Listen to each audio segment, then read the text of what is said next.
ఆత్మీయ మిత్రులందరికీ వందనాలు తెలియజేస్తున్నాను. ఎలా ఉన్నారు? మీ అందరి కొరకు ప్రార్థన చేస్తున్నాం. మరి ఈరోజు ప్రత్యేకంగా ఈ యొక్క యెషయా గ్రంథంలోనే 7వ అధ్యాయంలో 14వ వచనం చాలా ప్రత్యేకమైనటువంటిది, కీలకమైనటువంటిది. మరి ఈ యొక్క యెషయా గ్రంథంలో 66 అధ్యాయాల్లో ఉన్నటువంటి అధ్యాయంలో కీలకమైన అధ్యాయంగా 7వ అధ్యాయం. అందులో ముఖ్యంగా 14వ వచనం చాలా కీలకమైంది. అందులో ఉన్నటువంటి మరి ఒక సూచన, ఆహాజుకి నేను చూపిస్తానని దేవుడు చెప్పినటువంటి సూచన. ఆ యూదా రాజు అయినటువంటి ఆహాజు ఒక సూచన అడుగుము, నీకు ఎంతైనా కూడా అది ఎత్తైనదైనా లోతైనదైనా నీకు అనుగ్రహిస్తానని దేవుడు ప్రవక్త ద్వారా చెప్పినప్పుడు, నేను అడగను, యెహోవాను శోధింపను అని చెప్పేసి అతడు మరి మాట్లాడినప్పటికీ, అంటే అతనికి దేవుడి పట్ల సరైన నమ్మకం లేదు. అయినప్పటికీ కూడా వినయం విధేయత కూడా దేవుడి పట్లకి ఆయనకి లేదు, విశ్వాసం లేదు, సరైన విశ్వాసం. అయినప్పటికీ కూడా దేవుడు ఒక సూచన అతనికి చూపించదలుచుకున్నాడు.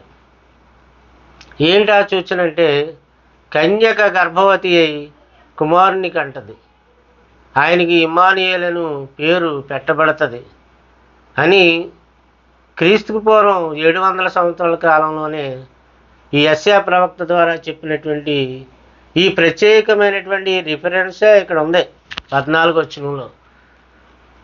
యెషయా గ్రంథం ప్రియులారా 7వ అధ్యాయము 14వ వచనాన్ని చదువుకుని ముందుకు సాగిపోదాం. బైబిల్ ఉంటే మీరు కూడా తెరచి చూడండి, ఆ మాటలు ధ్యానం చేద్దాం, ఆలోచన చేద్దాం, దేవుని జ్ఞానాన్ని నేర్చుకుందాం. మరి నాతో కూడా కలిసి దేవుడి పనిలో ఈ యొక్క జ్ఞానం నేర్చుకుంటున్న మిత్రులందరికీ ప్రభు పేట నేను వందనాలు తెలియజేస్తూ ఉన్నాను. మహా గొప్ప పరిశుద్ధుడైనటువంటి మహోన్నతుడు, సర్వోన్నతుడైన దేవుని కుమారుడైన యేసుక్రీస్తు జననాన్ని గూర్చి ప్రవక్త ద్వారా ప్రవచింపబడినది. ఆ ప్రవచనం ఇక్కడ రాయబడింది. ఏమని రాయబడింది? కాబట్టి ప్రభు తానే ఒక సూచన మీకు చూపును, ఆలకించుడి, కన్యక గర్భవతి అయి కుమారుని కని అతనికి ఇమ్మానుయేలు అని పేరు పెట్టును. కన్యక గర్భవతి అయి కుమారుని కంటది, ఆ కుమారునికి ఇమ్మానుయేలు అని పేరు పెట్టబడుతుందని చెప్పి లేఖనాలు రాయబడ్డాయి. ప్రవచనాలు ఎన్నో ఆదికాండం నుంచి కూడా మరి క్రీస్తు ప్రభు రాకడికి ఆయన జన్మిస్తాడు, మెస్సియా వస్తాడన్న దానికి అనేక రిఫరెన్సులు ఉన్నాయి. అయితే ఇది యెషయా గ్రంథంలో ప్రత్యేకంగా మనం చూడవచ్చు ప్రియులారా. ఎందుకనంటే ఆయన ప్రభు తానేటి దేవుడు ఒక సూచన మరి ఆహాజుకి చూపించాలనుకున్నాడు. అది చాలా గొప్పదైనటువంటిది, చరిత్రాత్మకమైనటువంటిది. అంటే యేసుక్రీస్తు ప్రభు వారి యొక్క జననం, ఆయన యొక్క పుట్టిక విధానం ప్రవచించబడింది. ఏండి, యేసుక్రీస్తు పుట్టుకలో పాపం లేదు, పరిశుద్ధుడిగా ఆయన పుట్టాడు. యేసుక్రీస్తు పుట్టుకలో ఈ ప్రవచనాన్ని మనం చూసినప్పుడు అది ముందుగానే ప్రవచించబడింది. తల్లి తండ్రుల యొక్క కలయిక లేదు, స్త్రీ పురుషుల యొక్క కలయిక లేదు. పరిశుద్ధాత్మ వలన మరి కన్యమరియ గర్భము ధరించి కుమారుని కంటది, ఆయనకి ఇమ్మానుయేలను పేరు పెట్టబడుతుంది. ఆ మాటకి దేవుడు మనకి తోడని అర్థం వచ్చే విధంగా యేసు అనే పేరు, ఆ యొక్క మాటకి రక్షకుడు అనే అర్థం వచ్చే విధంగా పెట్టబడుతుందని ఈ ప్రవచనం మరి అద్భుతమైనటువంటి ప్రవచనం. ఎందుచేత అంటే యేసుక్రీస్తు పవిత్రుడు, పరిశుద్ధుడు, నిష్కల్మషుడు, నిర్దోషి, పాపం లేనివాడు, పవిత్రమైనవాడు. అటువంటి వానికి ఇచ్చిన ప్రవచనం కాబట్టి దీన్ని చాలా జాగ్రత్తగా ఆలోచన చేయాలి. అందుకే ఇక్కడ చెప్పబడింది అతనికి ఇమ్మానుయేలు అని పేరు పెట్టబడుతుందని చెప్పేసి. అలాగే మనం లూకా సువార్త 1వ అధ్యాయం చూసినట్లయితే ప్రియులారా, అక్కడ రాయబడిన మాట 30 లోకాసువార్త 1:31 ఇదిగో నీవు గర్భము ధరించి కుమారునికని ఆయనకు యేసు అని పేరు పెట్టుదువు అన్నాడు. యేసు అనే మాటకు రక్షకుడు, మనందరికి తెలిసిందే రక్షకుడు అని అర్థం. ప్రజలను రక్షించడానికి రక్షకుడుగా, ప్రజలందరి కొరకు, ఆ ఇశ్రాయేలీల కొరకు కానివ్వండి, అన్యజనుల కొరకు కానివ్వండి, అన్ని దేశాల కొరకు కానివ్వండి, యేసుక్రీస్తు ప్రాణం పెట్టడానికి, బలిగా అర్పించబడడానికి, బలిగా అర్పింపబడడానికి, బలైపోవడానికి, రక్తం సిందించడానికి, వాళ్ళ పాపముల నుంచి వాళ్ళు విడిపించడానికి రక్షకుడిగా వచ్చాడు అనే విషయం చెప్పబడుతుంది. శిలువ మరణాన్ని పొందవలసినటువంటి ఆవశ్యకత ముందే ప్రవచన రూపంగానే ఈ యెషయా ప్రవక్త ప్రవచించాడు 53 అధ్యాయంలో. అంచేత చెప్పబడింది. అలాగే యెషయా గ్రంథం 9 అధ్యాయం 6 మనందరికీ తెలిసిందే. యేసుక్రీస్తు మెస్సయ్యగా భూమి మీదకి వస్తాడన్నటువంటి మరొక సూచన లేదా ప్రవచనం. యాలి అనగా మనకు శిశువు పుట్టెను, మనకి కుమారుడు అనుగ్రహింపబడిను, ఆయన భుజముల మీద రాజ్యభారములను, ఆశ్చర్యకరుడు, ఆలోచనకర్త, బలవంతుడైన దేవుడు, నిత్యుడగు తండ్రి, సమాధానకర్తయగు అధిపతి అని అతనికి పేరు పెట్టబడింది అని చెప్పబడింది. శిశువుగా పుట్టడం అనేటువంటిది ఏమండి, ఆయన ఎటువంటి వాడు, ఆయన క్యారెక్టర్ ఎటువంటిది అనేది యేసుక్రీస్తు ప్రభు వారి యొక్క క్యారెక్టర్ గురించి కూడా అక్కడ చెప్పబడుతూ ఉంది. ఆయన భుజాల మీద రాజ్యభారం ఉంటుంది. ఆయన ఒక రాజ్యాన్ని స్థాపించి ఆ రాజ్యానికి రాజుగా ఆయన ఉంటాడు అని చెప్పడం జరిగింది. ఆశ్చర్యకారుడు అంటాడు రెండవది. మూడవది ఆలోచనకర్త. నాలుగవది బలవంతుడైన దేవుడు. ఐదవది నిత్యుడగు తండ్రి. ఆరవది సమాధానకర్త యొక్క అధిపతి అని అతనికి పేర్లు పెట్టబడతాయి. ఇవన్నీ బిరుదులుగా, పేర్లుగా యేసుక్రీస్తు ప్రభు వారికి పెట్టబడింది. ఏమంటే యేసుక్రీస్తు లాంటి క్యారెక్టర్ కలిగిన వాడు ఈ ప్రపంచంలో ఎవడో లేడు. ఏమండి కాదనగలరా? ఎవరు కాదనలేరు. ఎంచేతంటే యేసుక్రీస్తు మచ్చలేని, మరకలేని, పాపం లేని మహా గొప్ప పరిశుద్ధుడు, పాపం అంటున్నటువంటి వాడు. ఏమండి ఎవరి రక్తం వలన ఆయన పుట్టలేదు. యేసుక్రీస్తులో ఎవరి రక్తమో లేదు, మరియమ్మ రక్తమో లేదు, మరి యోసేపు రక్తం లేదు. అలాగని ఆదాము రక్తం కూడా యేసుక్రీస్తు ప్రభువులో లేదు. అయితే ఆయన ప్రత్యేకంగా యేసుక్రీస్తు ప్రభు వారు పరిశుద్ధాత్మ వలన పుట్టినటువంటి వాడుగా తండ్రి సంకల్పాన్ని బట్టి అనాది కాలం అంటే జగత్తు పునాది వేయబడక మునిపే యేసుక్రీస్తును జన్మింపజేస్తాను, భూమి మీదకి పంపిస్తాను, మెస్సియాని పంపిస్తానని ఆనాడు ఇశ్రాయేలీలకు ఇచ్చినటువంటి వాగ్దానాన్ని బట్టి, అబ్రహాముతో చేసిన వాగ్దానమును బట్టి యేసుక్రీస్తు ప్రభు వారు పరిశుద్ధుడిగా జన్మించాడు, పవిత్రుడైన. ఆయనతో పోల్చడానికి ప్రపంచంలో ఎవరు సరిపోరు. He is one and only. He is son of God. ఈయన మిక్కిలి పవిత్రుడు. యేసుక్రీస్తుతో ఈ ప్రపంచంలో ఏ మనిషిని పోల్చనట్లేదు. ఏ మనిషి రక్తం ఆయనలో లేదు. పిల్లలు ఆలోచించండి. అంచేత దేవుని వాక్యాన్ని చాలా జాగ్రత్తగా పరిశీలించాలి. ఆయన ఎంత గొప్పవాడు, సమాధానకర్తగా, ఏమండి నిత్యుడుగా, బలవంతుడుగా, ఆలోచనకర్తగా, ఆశ్చర్యకరుడుగా, ఏండి రాజ్యభారాన్ని మోస్తున్నటువంటి భుజస్కంధాలపైన రాజ్యభారం మోస్తున్న రాజుగా, మనం నమ్మిన మన ప్రభు, నేను నమ్మిన నా ప్రభు అంత గొప్పవాడే ఉన్నాడు. యేసుక్రీస్తుతో ఎవరిని పోల్చడానికి లేదండి. ఎవరు యేసుక్రీస్తుతో ఎవరిని మీరు ఈక్వల్ చేయడానికి దేవుడు కానీ, బైబుల్ కానీ, గ్రంథం కానీ ఏది ఒప్పుకోలేదు. చేత జాగ్రత్తగా గమనించండి. యేసుప్రభుతో ఈక్వల్ ఎవడు కాదు ప్రపంచంలో. పాపం లేడు వాడు ఆయన ఒక్కడే. నాలో పాపం ఉన్నదని మీలో ఎవడు నిరూపించగలడు అని ఛాలెంజ్ విసిరాడు యోహాను సువార్త 8వ అధ్యాయంలో. పాపం లేనివాడు, పరిశుద్ధుడు. ఏమండి, లేయా గర్భవతి అయి కుమారుని కని యెహోవా నా శ్రమను చూసి ఉన్నాడు కనుక నా పెనిమిటి నన్ను ప్రేమించను కదా అనుకొని అతనికి రూబేను అని పేరు పెట్టింది.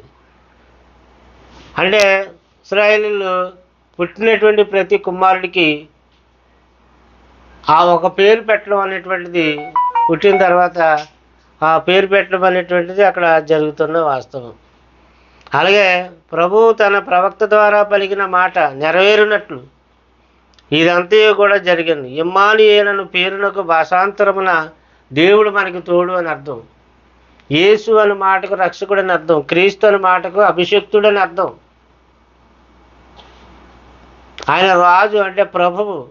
యేసుక్రీస్తు అందరికీ ప్రభు అంటే అది ఆ వరల్డ్ మొత్తం ప్రపంచం అంతటికీ ప్రభు అయి ఉన్నాడు. ఆయనకి సాటి ఎవడం లేడు ప్రపంచంలో. ఆయనకి పోటీ ఎవడం లేడు. ఆయన పెళ్లి చేసుకోలేదు, ఆయనకి భార్య లేదు. ఏమండి, ఆయనకి వ్యామోహం లేదు. ఆయన మనసునందు కానీ, ఊహల యందు కానీ, చూపుల యందు కానీ, చేతల యందు కానీ ఏ పాపము ఎనగని పవిత్రుడు యేసుక్రీస్తు ప్రభు. నిర్దోషి నిష్కల్మషుడు యేసుక్రీస్తు ప్రభు. ఆయనతో ఎవరిని పోల్చుతారు? ఎవడు పోలుస్తారు? ఆయనతో ఎవరిని పోల్చడానికి లేదు. అంత పరిశుద్ధుడైనటువంటి యేసుక్రీస్తు ప్రభు. ఏమండి, అలాగే రోమా 9:5 యేసుక్రీస్తు దేవుడని రాయబడింది. పితరుల వీరువారు శరీరమును బట్టి క్రీస్తు వీరిలో పుట్టెను. ఈయన సర్వాధికారి అయిన దేవుడై ఉండి నిరంతరము సూత్రార్హుడై ఉన్నాడు. యేసుక్రీస్తు సర్వాధికారం కలిగిన దేవుడు. యేసుక్రీస్తు దేవుడు కాడని ఒకడు వాదిస్తూ ఉంటాడు. అసలు యేసుక్రీస్తు అనేవాడు పుట్టనే లేదు, అసలు ఆడు ఒక మనిషే కాదు అని చెప్పేటువంటి ఎందరో మతోన్మాదులు మూర్ఖులు మాట్లాడడం ఇప్పుడు ఫ్యాషన్ అయిపోయింది. బైబిల్ తప్పనే ప్రతి ఒక్కడు కూడా తెలుసుకోవాలి యేసుక్రీస్తు గొప్పవాడని. రోమా చరిత్రలు చూడండి. ఆయన జన్మించాడు రోమీల కాలంలో, రోమా ప్రభుత్వ పరిపాలనలో. ప్రపంచాన్ని పరిపాలించిన 4 సామ్రాజ్యాల్లో చివరిదైన రోమా సామ్రాజ్య పరిపాలనలో 1వ శతాబ్దంలో యేసు ప్రభు జన్మించాడు. ఆయన బట్టి యొక్క క్రీస్తు శకమని, క్రీస్తుకు పూర్వమని కాల విభజన జరిగించారు. అటువంటి యేసుక్రీస్తు పుట్టలేదు అనడానికి ఎవరికి దమ్ము లేదు, నిరూపించలేడు. మాట అనేగాడేమో కానీ నిరూపించమని యేసుక్రీస్తు చరిత్రలో ఎప్పుడు పుట్టలేదని నిరూపించమని దమ్ముంటే ఎవరైనా వీళ్ళారా ఆలోచన చేయండి. అంచేత యేసుక్రీస్తు మహనీయుడు, సర్వాధికారి అయిన దేవుడు, నిరంతరము స్తోత్రార్హుడై ఉన్నాడని దేవుడు వాక్యం తెలియజేస్తూ ఉంది. అలాగనే ఇంకా కొన్ని మాటలు జాగ్రత్తగా దేవుని గ్రంథంలో నుంచి మనం పరిశీలిస్తే తిమోతి మొదటి పత్రిక 3:16 చూడండి దయచేసి. తిమోతి మొదటి పత్రిక 3:16 ఏముందంటే, నిరాక్షేపముగా దైవభక్తిని కూర్చిన మర్మం గొప్పదైనది. దైవభక్తిని కూర్చిన మర్మం, సీక్రెట్ చాలా గొప్పదండి, సామాన్యమైనది కాదు. అందరికీ అర్థమైపోదు. బుర్రలేనోడికి అలాగ అర్థమవుతుంది. బైబిల్ చదవనివాడి వాడికి దేవుడి జ్ఞానం ఎలాగ అర్థమవుతుంది? అడిగి అసలు బైబిల్ చదివేవాడికే అర్థమవుతలేదు. బోధనలు చేసేవాడికే, పాస్టర్లకే అర్థమవుతలేదు, బిషప్లకు అర్థమవుతలేదు, ఫౌండర్స్కి అర్థమవుతలేదు, డైరెక్టర్స్కి అర్థమవుతలేదు. మహాజ్ఞానులు అనుకున్న వాళ్ళే పొరపాటు చేస్తున్నారు, పొరపాటు మాట్లాడుతున్నారు. ఆత్మజ్ఞానం, దైవజ్ఞానం, అంతజ్ఞానం, ఎంత జ్ఞానం అనుకున్న వాళ్ళు కూడా తప్పులు మాట్లాడుతున్నారు. అలాంటిది బైబిలే చదవని వాడికి బైబిల్ వ్యతిరేకి ఎలాగ అర్థమవుతుంది? మతోన్మాదికి ఎలాగ అర్థమవుతుంది? ఏమండి, మతం మత్తులో కళ్ళకి గుడ్డితరం కలిగినటువంటి వాడికి దేవుడి జ్ఞానం ఎలాగ అర్థమవుతుంది చెప్పండి.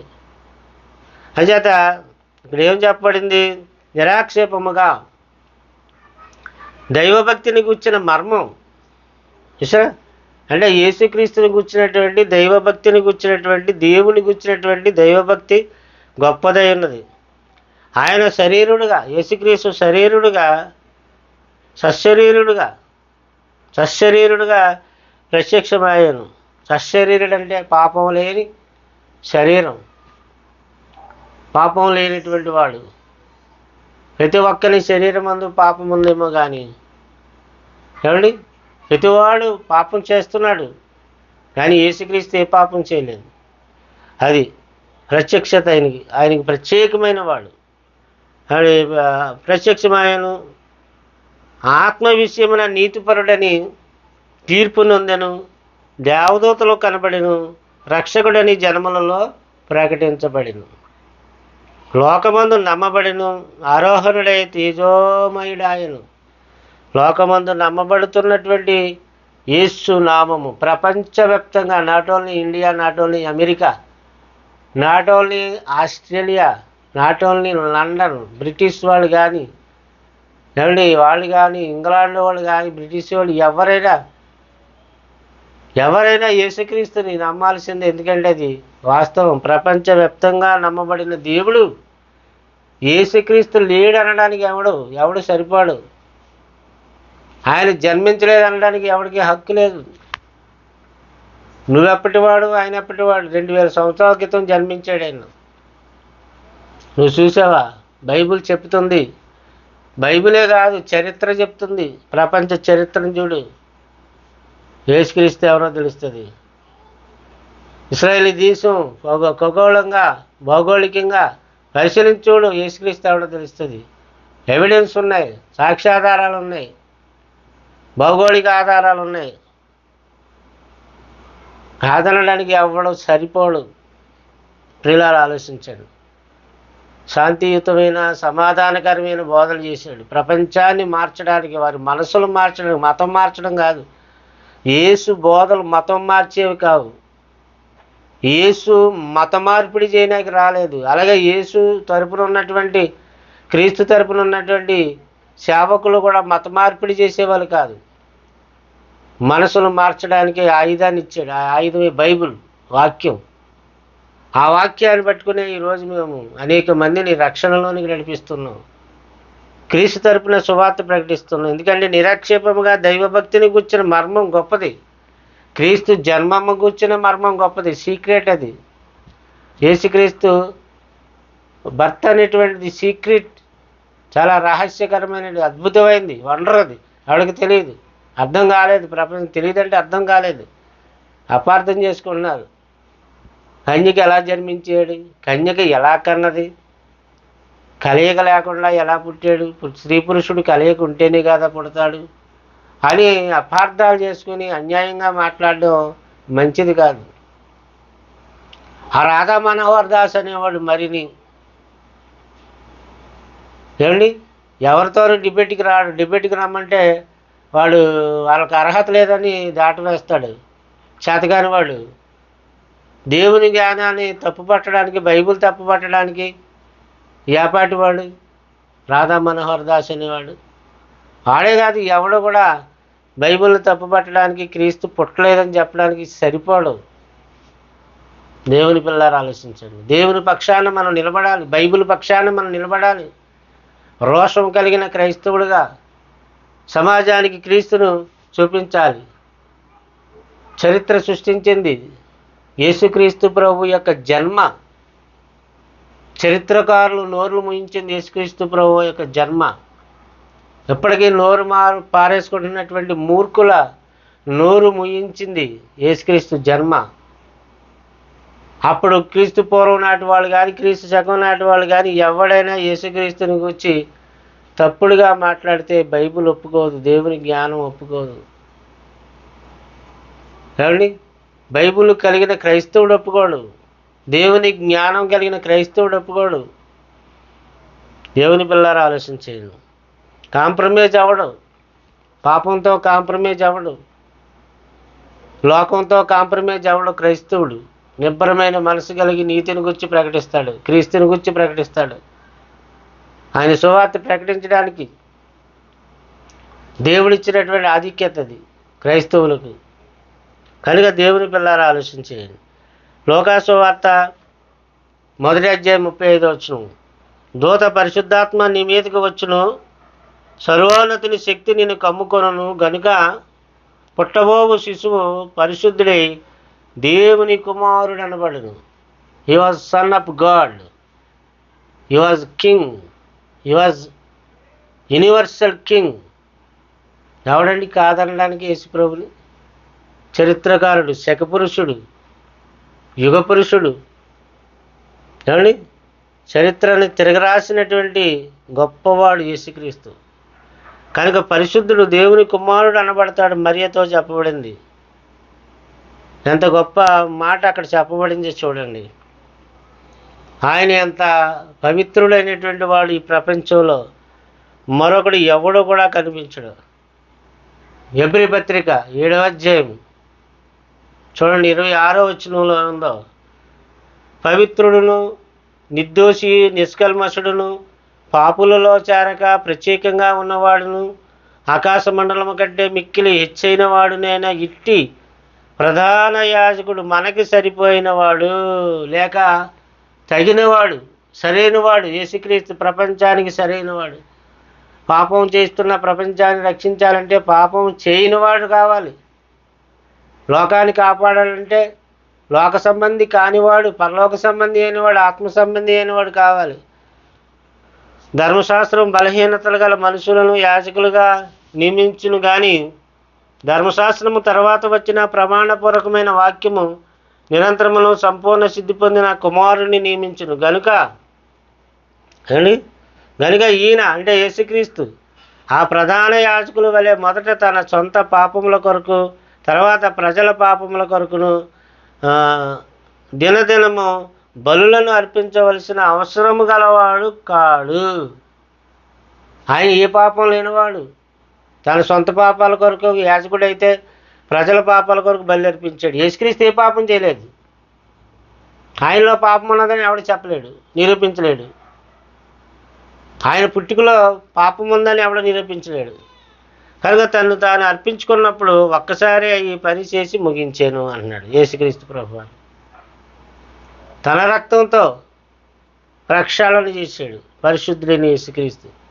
ఆయన పరిశుద్ధుడిగా భూమి మీద ఉన్నాడు. పవిత్రుడు, నిర్దోషి, నిష్కల్మషుడు, పాపులలో చేరక పాపలోకంలోకి వచ్చిన పాపులతో ఏకీభవించలేదు. పాపులను రక్షించడానికి వచ్చాడు, వాళ్ళ కొరకు ప్రాణం పెట్టాడు. కానీ పాపం తనకు అంటకుండా పవిత్రంగా బ్రతికిన మహనీయుడు యేసుక్రీస్తు. అటువంటి యేసుక్రీస్తుని ప్రపంచం బురద చల్లాలని చూడకూడదు, ఆయన మీద రాయి వేయాలని చూడకూడదు. చూస్తే ఆ రాయి నీ నెత్తి మీద పడుతుంది. ఆయన మీద బురద వేద్దామని చూస్తే ఆ బురద నీ మీద, నీ కుటుంబం మీద పడుతుంది. ఆయనకి గొయ్యి తవ్వుదామని చూస్తే ఆ గోతులో నువ్వు పడతావు, నీ కుటుంబం పడతారు. యేసుక్రీస్తు అయినా దేవుని కుమారుడు, సన్ ఆఫ్ గాడ్, సర్వాధికారం కలిగినటువంటి దేవుడై ఉన్నాడని మరి దేవుడి వాక్యం తెలియజేస్తూ ఉంది. యోహాను సువార్త 1వ అధ్యాయం 49. నతనయేలు బాధకుడా, నువ్వు దేవుని కుమారుడు, ఇశ్రాయేలు రాజు అని ఆయనకు ఉత్తరం ఇచ్చాడు. యేసుక్రీస్తు ఇశ్రాయేలు రాజు, ప్రపంచం అంతటికి, మనుషులందరికీ రాజు. ఆయన రాజ్యం, ఆయన సంఘమే. ఆయన సంఘమే క్రీస్తు సంఘం. కనుక నతనయేలు చెప్తున్నాడు, నువ్వు దేవుని కుమారుడు, ఇశ్రాయేలు రాజు అని చెప్పాడు. ఎందుకని ఆయన ఆత్మీయ నేత్రాలు తెరవబడ్డాయి. ఆత్మలో కపటం లేనివాడు. కపటదారులకి కనిపించే కళ్ళు. నతనయేలు ఆత్మలో కపటం లేనివాడు కాబట్టి అతడు సత్యాన్ని ఒప్పుకున్నాడు.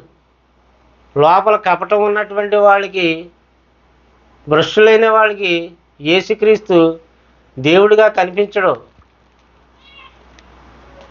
ఒప్పుకోరు వాళ్ళు. యేసుక్రీస్తు దేవుడు అంటే అదేదో విదేశీ మతం అంటారు, విదేశీ దేవుడు అంటారు. ఆయన విదేశీ మతము కాదు, విదేశీ దేవుడు కాదు.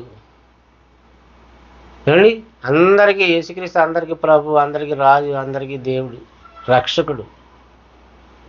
కనుక ఆయన్ని నమ్మి తీరాలి సర్వ ప్రపంచ మానవాళి కూడా.